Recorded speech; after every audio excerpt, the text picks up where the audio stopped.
last time we talked about the origins of our worship, that our worship rooted in Jewish synagogue worship. It developed out of it as the church grew and split off from Judaism. Synagogue worship featured the Word of God. Focused on that, preaching, teaching the Word of God. Christians added the Eucharist, which Jesus commanded us to do. And that's how our worship came to be. It never developed on its own. It developed out of our roots in Jewish worship. Talked about principles of worship,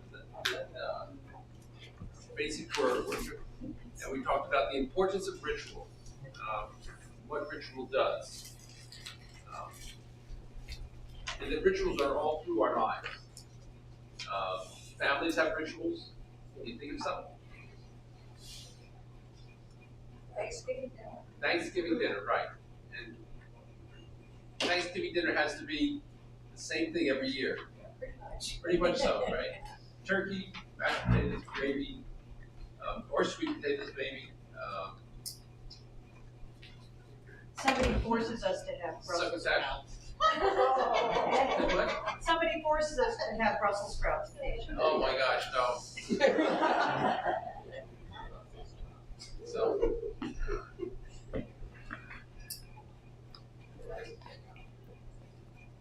Can you think of any others that are special to you? Family reunions. Yeah. Christmas. Yeah. And there are various traditions families have for Christmas. Yeah, we don't have a big meal, we have brunch. Ah. They guess and we have a brunch. Ours was, Thanksgiving was turkey, Christmas was turkey, Easter was ham. My sister varies it a little bit. I think she has roast beef usually on Christmas Day.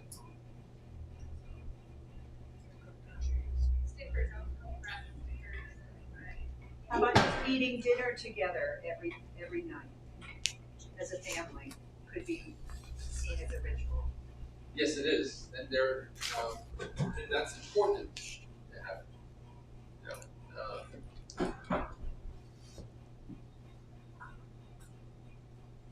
It don't happen as much as it used to. That's right. Our family, I think, we had dinner together until I took the fall in St. Paul, Spring Grove. And I had to drive for the first 6 months that I was there from Bendersville, where we were living at the time, to Spring Grove. That's 29 miles. And that was one trip a day. When I went down there and then when I came back.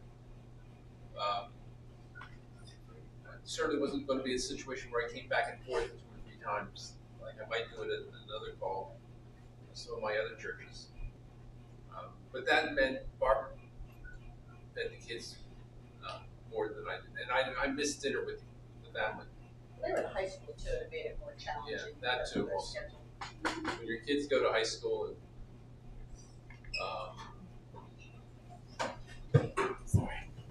Did you move to Spring Grove then? no,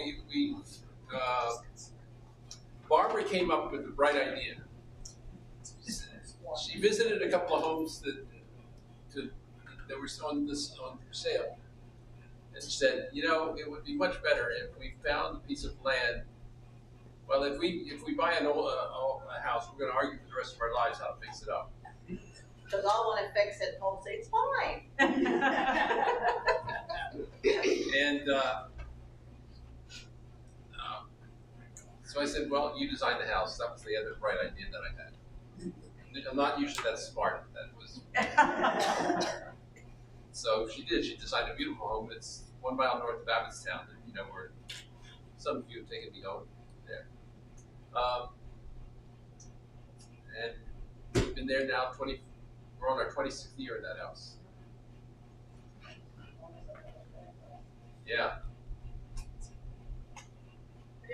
Even your discussion of how that happens, she'd say, let's fix it up, and you'd say, it's fine. That's kind of your family ritual. It's probably not just in that situation. I mean, that's probably a typical,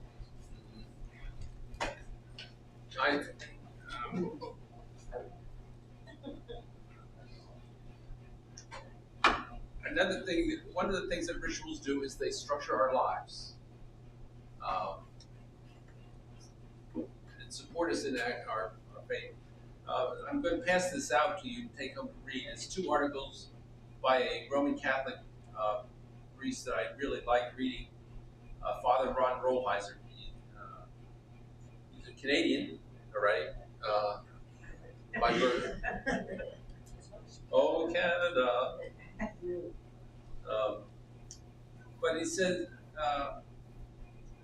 how do you sustain your good feelings and energies in a job or something like that? You right here. You believe that your good feelings and effective energies will sustain you. They won't. Inevitably, you will be worn down by time, familiarity, boredom, misunderstanding, tiredness, mood, and new obsessions that emotions have you elsewhere. How can you sustain yourself in commitment through periods of dryness?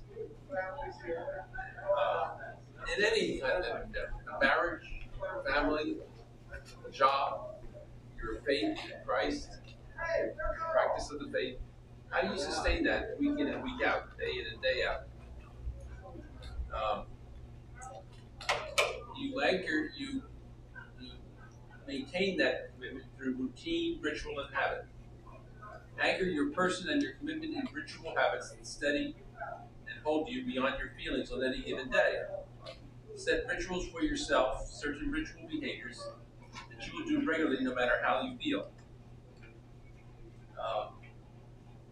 He talks about being a priest and how do you as a priest sustain your commitment through periods of dryness and difficult times. And it's the rituals that you do that maintain. It says the same holds true for marriage. Couples have to build a structure of behavior for those times when love falters. To name one such ritual, a wife and husband need to have some ritual expression of affection, but they wish each other a good day as they part each morning, no matter how their emotions feel on a given day. The ritual is a container which locks them in and holds them together until better seasons and feelings return. Ritual can sustain love when it falters. He quotes Dietrich Bonhoeffer, comments to people getting married. Today you're very much in love and you think your love will sustain your marriage. It can't, but your marriage can sustain your love. And Ron says, advise students, seminarians the same way. Don't trust your present enthusiasm and good energy to sustain your priesthood. Let your priesthood sustain your enthusiasm and energy.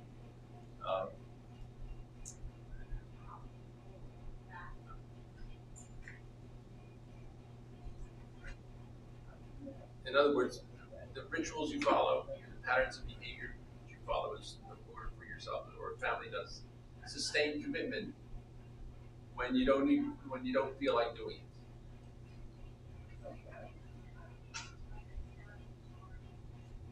Your love doesn't sustain your marriage. Your marriage, the vows that you took, sustain your faith commitment, your commitment in love.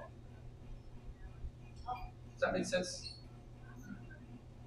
it kind of makes me think of the expression fake it until you make it. Oh, never heard of that. Yeah, things are kind of bleh or whatever, and you just keep going through the ritual, keep going through the motions until the emotions come back. You sporty people use that one, right? Yeah.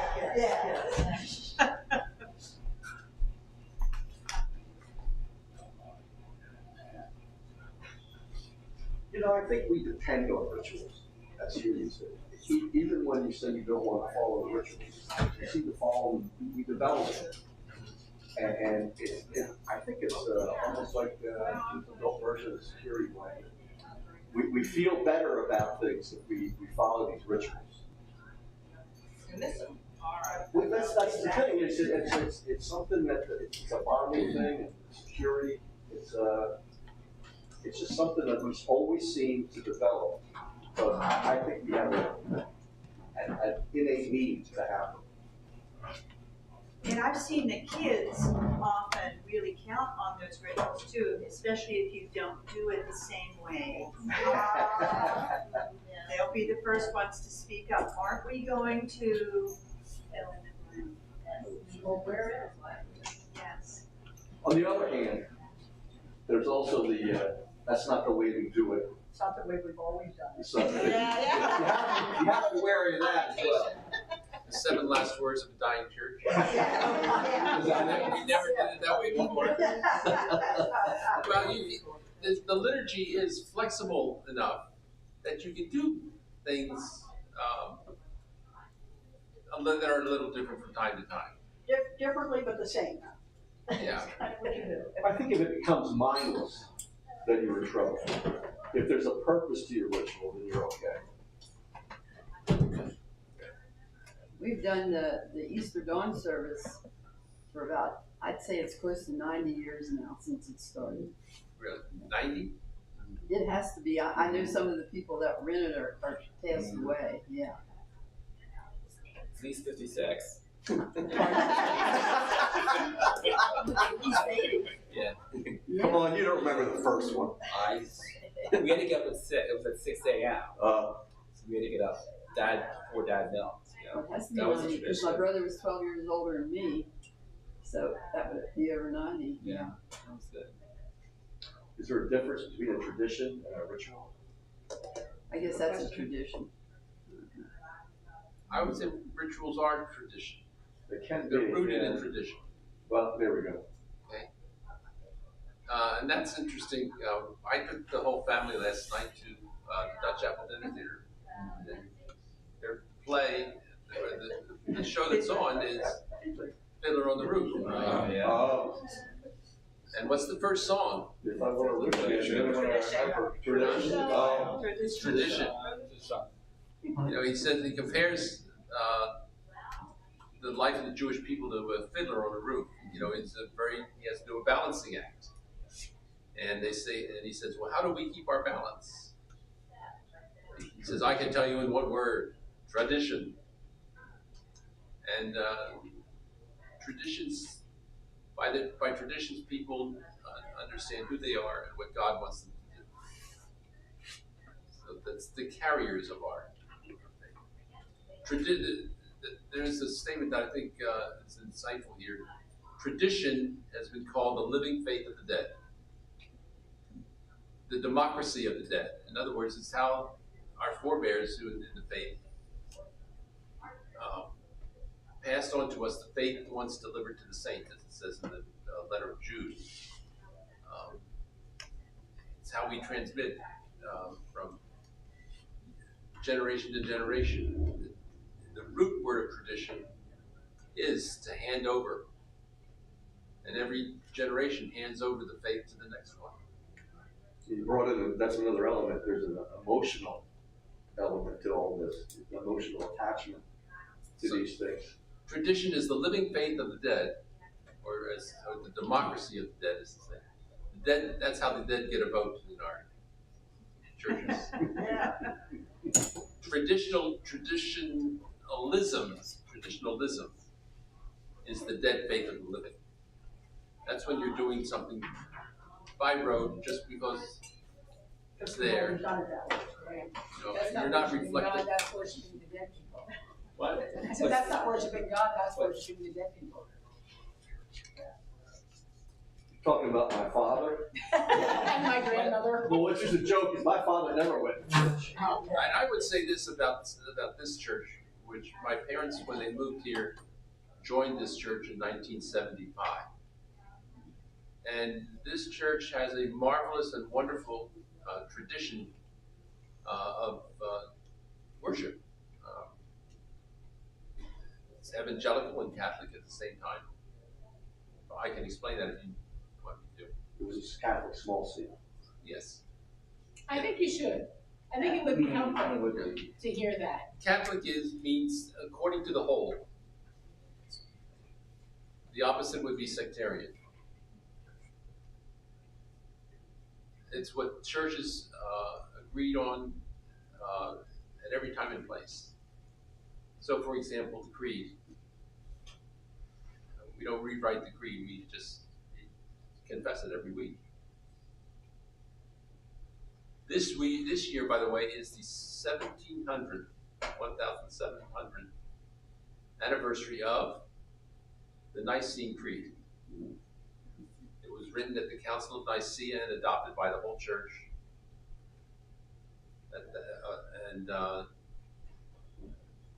It's a statement of what is our faith. Is it older than the Apostles' Creed? No, the Apostles' Creed is the baptismal creed that was developed for confession of faith at baptism. It's a shorter, simpler creed.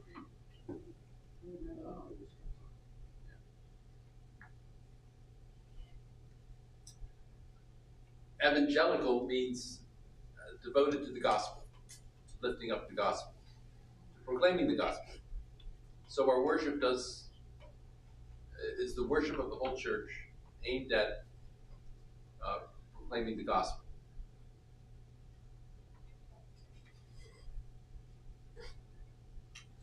I didn't know that was evangelical.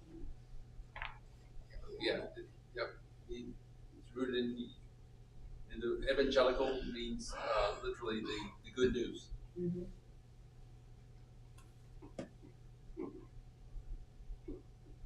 So I was saying you have a wonderful tradition. You're going back to Pastor Gleason. Any of you were here then? Okay, so you remember him.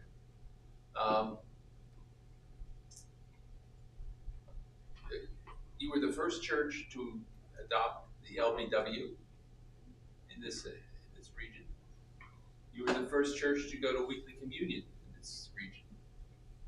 And David led you through that phase. David was a wonderful liturgist. Nothing fancy, but he was just good liturgist. Does everybody know what a liturgist is? That would be simply someone who's doing the liturgy, presiding at it. Okay? So today, she's our liturgist. Most Sundays, she's our liturgist. When she's not here, it's somebody else's for that day.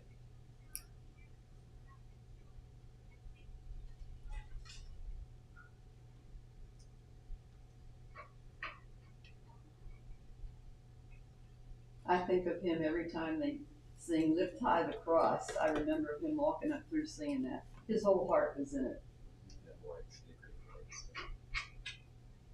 You know why, I'm just curious, you know why they went to weekly communion? Because I remember as a kid, we went to Christ Lutheran in Elizabethtown. Yeah.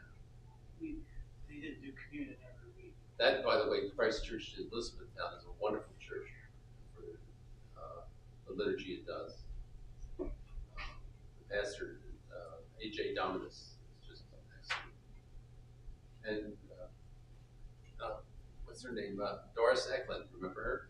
From my first church. She now goes to that church. She moved up there. Her husband died.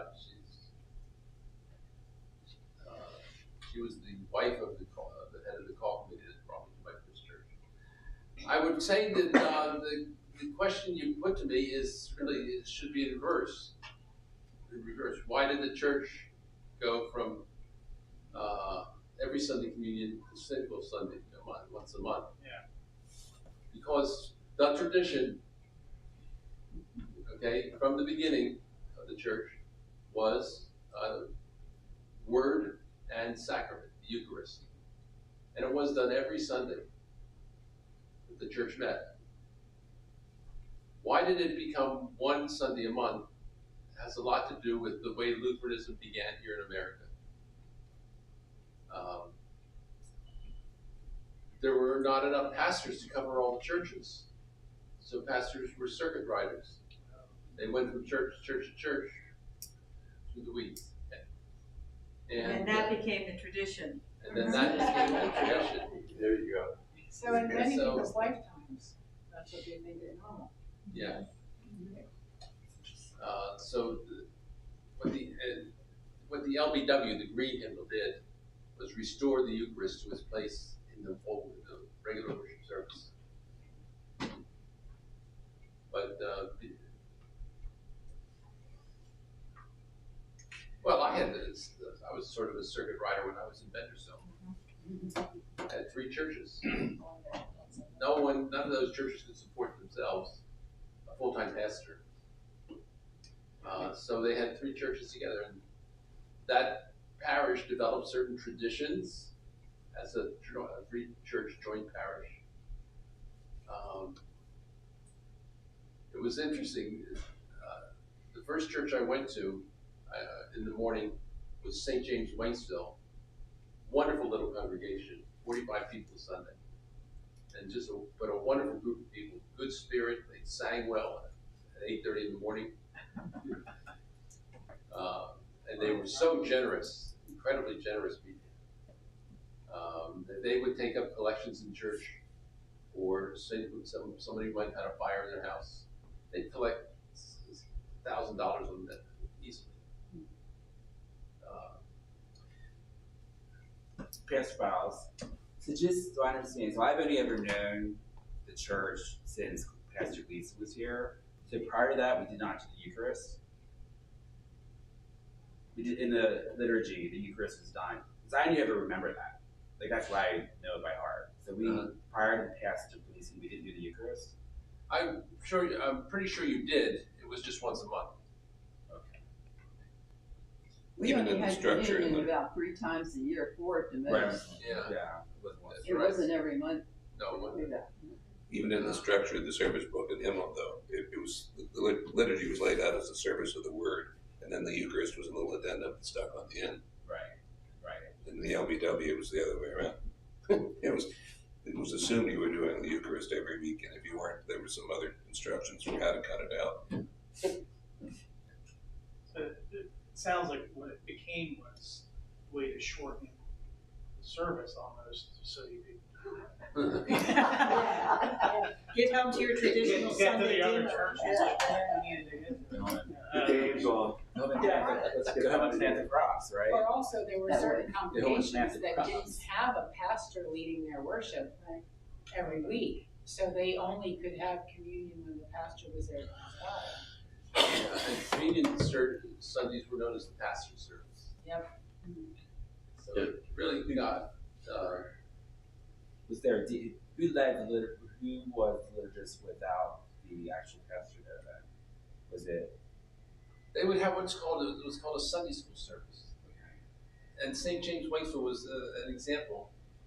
That was the first service we did in the 3 churches. And as I was leaving, many times they would say, "Well, we're going to start the service now. We just finished it." They had a second. That was the pastor's service. I mean, the congregation's Sunday school service, and that was a tradition that was not easy to break. We used to have Sunday school before church, right? Talking about traditions that come through This Sunday time. school before church. If you ever get a chance to go, assuming you can read it, which I can't, but assuming you can get a look at a parochial book from the 1700s, Salem still had the original book from that time period.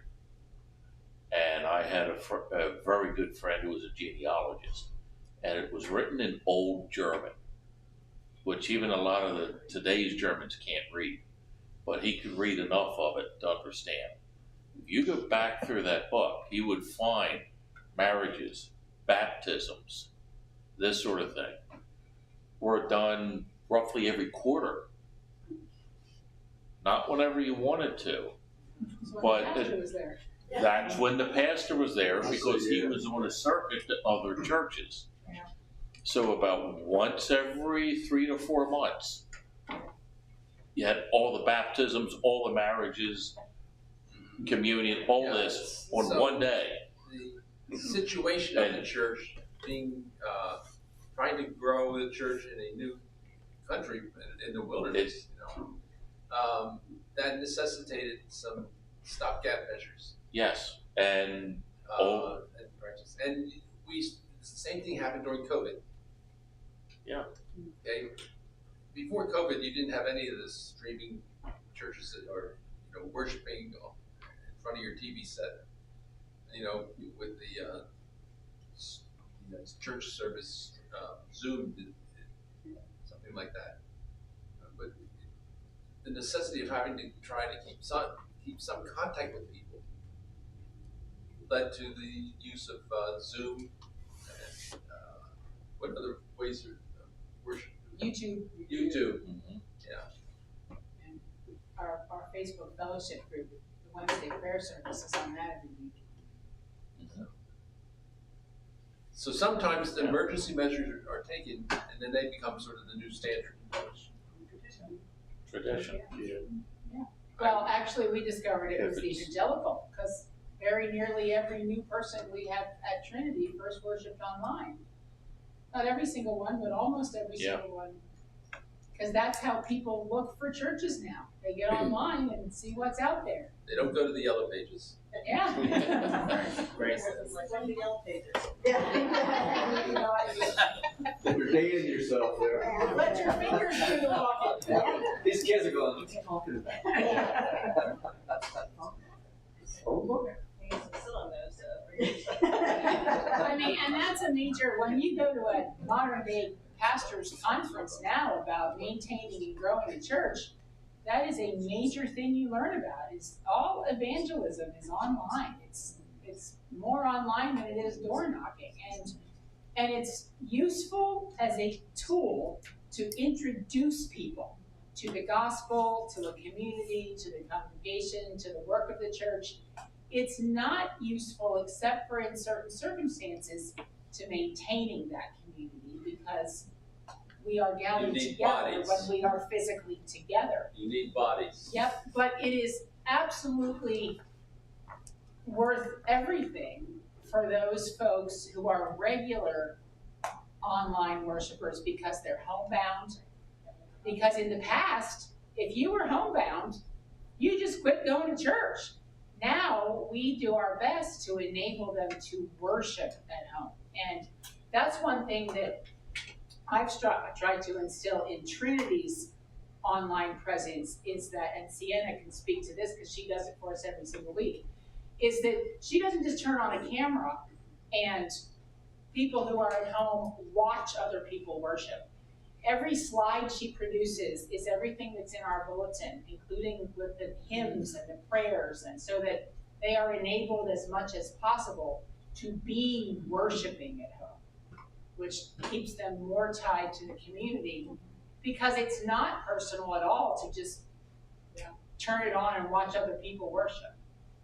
Yeah, I never would say that I'm worshiping when I'm watching a service on television.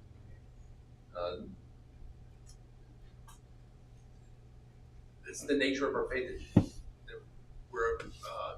just have to be together. You need bodies. It's a participation event. Yeah. It's not a sit and watch event. Right. Yeah. Which, by the way, is quite different from some of the things you find in like the community churches. There, it's more of a show, put on by the singers and by the pastors who's the speaker. Whereas the liturgy that our churches have requires your participation with the pastor. That might be a generational perspective too. I think a younger kid would look at that as we are together. Because that's what they knew growing up. They might feel like we are together, even though it's technologically produced. But I feel my dad watches everything. I feel as though he feels he's worshiping. Mm-hmm. I mean, he can tell me he was at church. He can tell me. Seriously, he'll say, "Why wasn't Louise there?" Or I didn't see Louise, or I didn't see. You know what I mean? He goes through, and he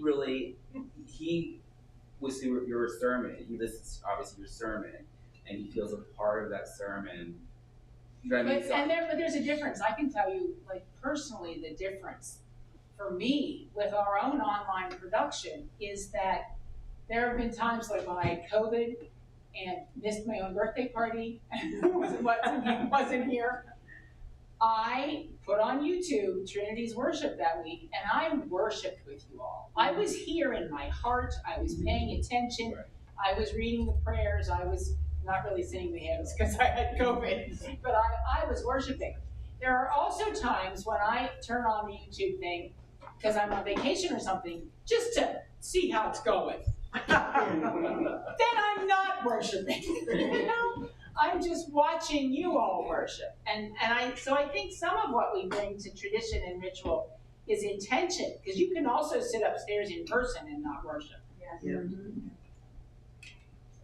And I think your parents worship. Well, they know me.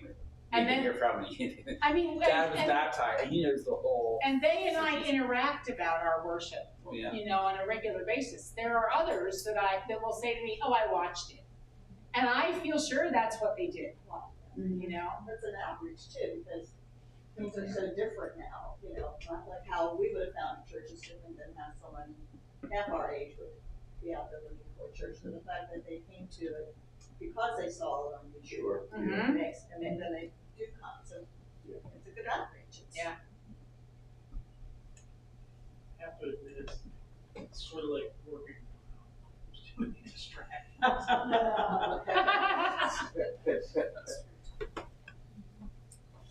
In monastic communities, the rituals and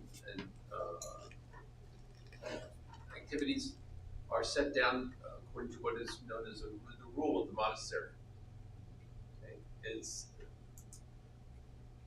what they do day by day with the prayer offices. When the bell rings, it's time to go to church. So whatever people are doing, they stop and they go to the church. Begins at 5 o'clock in the morning with the first worship service. And the first words that are spoken are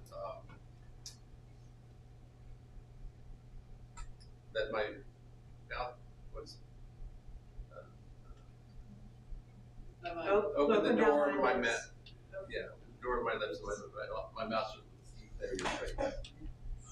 That's the first thing that's said, because you've been silent since the last service of the day before, and you do this day after day after day after day, and this is just part of their rule,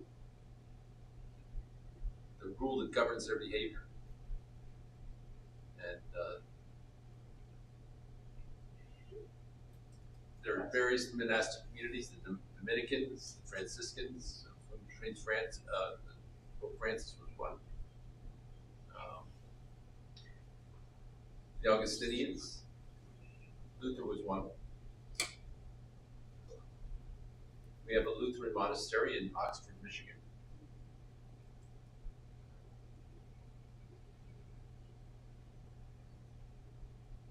That's a life that's totally organized by ritual. Yes. Yeah, the routine is set day in, day out. Yeah. I could not handle that, no. I mean, I had a pastor who was sort of my role model, I guess you could say, or something like that, but even he found it difficult because he enjoyed laughter and joking. Mm-hmm. That's supposed to be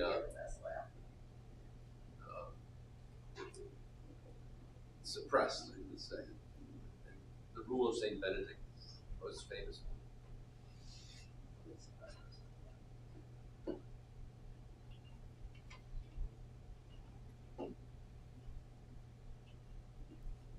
Other thoughts?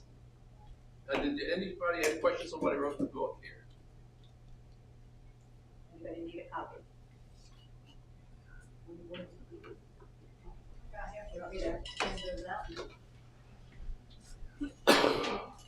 This is two articles by Father Roland that really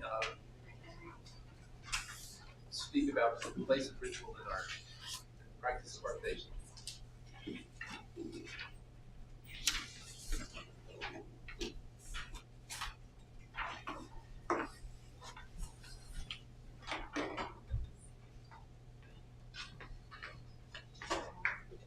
I just want to say one You can thing share one. about rituals. I have never really thought I was much of a person who had a lot of rituals. But when I don't do things in order that I normally do them, I get confused. I don't know what day of the week it is. I don't know anything. So I'm pretty real much a ritualist person, I think. It's very interesting. You might have to share, I mean, couples, one per couple. Oh, yeah. You take a couple of kids, yeah. They go. I'm ready. I can make a copy. We're good.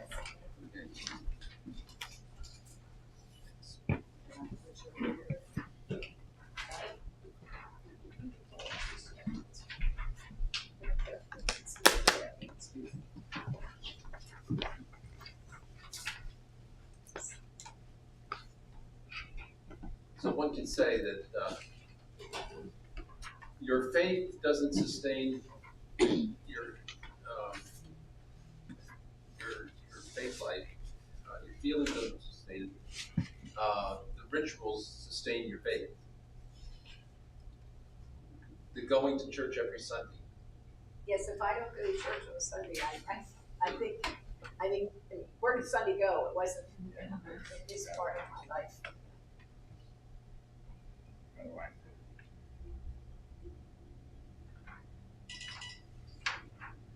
Well, in the good Lutheran tradition, we can make you feel guilty for not coming. I shame myself. Guilt, the gift that keeps giving. I grew up Catholic, hold my beer. Yeah.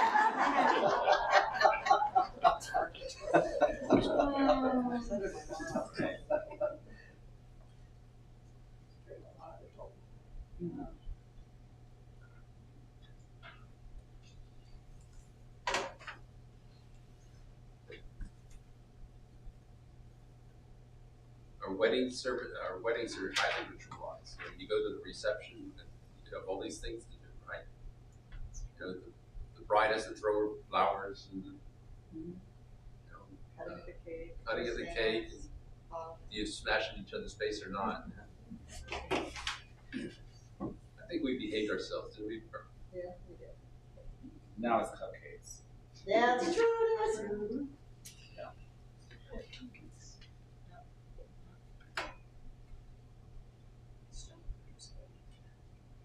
My Bendersville parish had a wonderful tradition at this time of year, or actually, yeah, at this time of year, called the Blessing of the Blossoms. You know, that's the fruit industry is up there, right? If you've had Lucky Leaf or Mott's or Musselman applesauce, that's all apples from up there.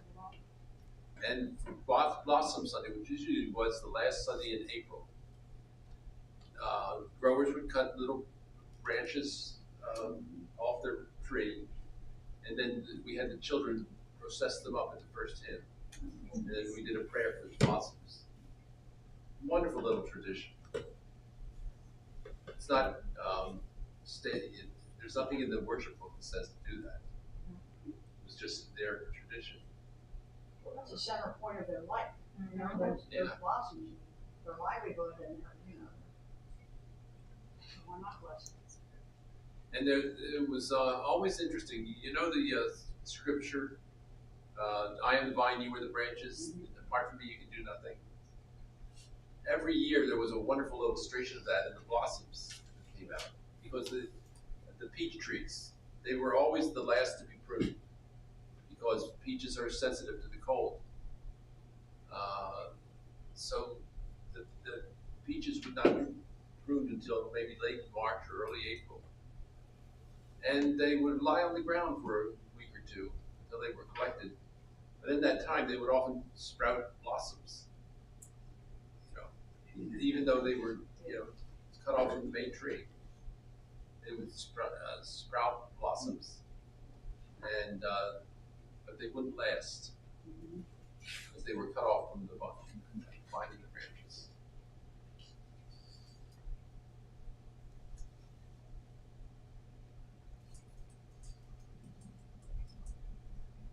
Any other thoughts? Did you have, chance to, did you, ladies, get? Yes, yes, we did. No. Yep.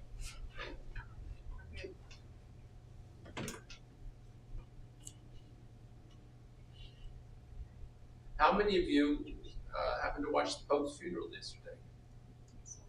I woke up at some ridiculous hour in the morning and went out to the family room and turned on the TV and, oh, Pope's funeral. So I just watched the funeral. Now there you've got a lot, talking about tradition. Oh, yeah. And rituals, beautiful. And then, well, Francis broke with tradition. You know, he's buried in the Cathedral of St. Mary the Major. First time in 300 years. Is that? Yeah. He had a different coffin too. Simple wood. Cypress. The cypress is beautiful. There is in St. Peter's Basilica, under the high altar, way down deep in the catacombs there. I think it's in the 1940s, there were some people doing some excavation work, which had they discovered the oldest set of coffins in St. Peter's. And one of the coffins was marked, "Here is Peter."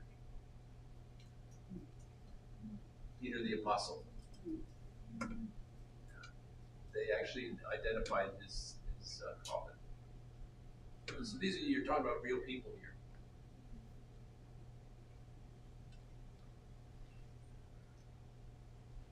So under the high altar in St. Peter's lies buried the coffin of Peter.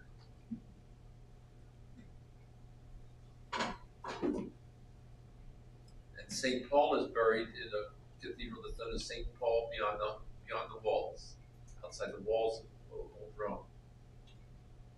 He was beheaded, and that's where his burial place is, in that cathedral.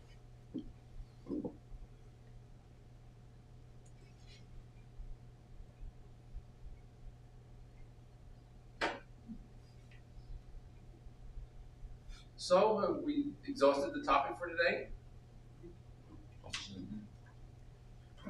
I hope you'll find some insight there from Father Rollheiser.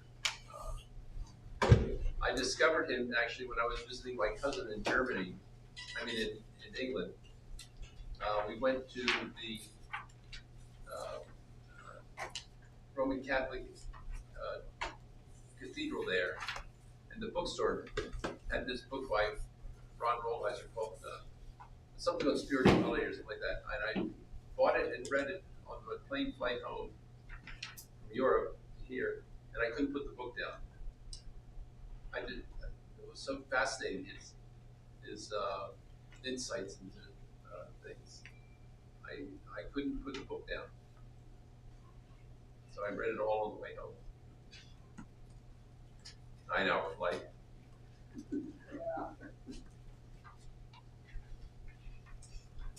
Okay, what I want to do next week with you is look at our hymnody and some insights and practices about that. We have a rich tradition of hymns, and shouldn't neglect that. We have wonderful hymn traditions in the church, in our church.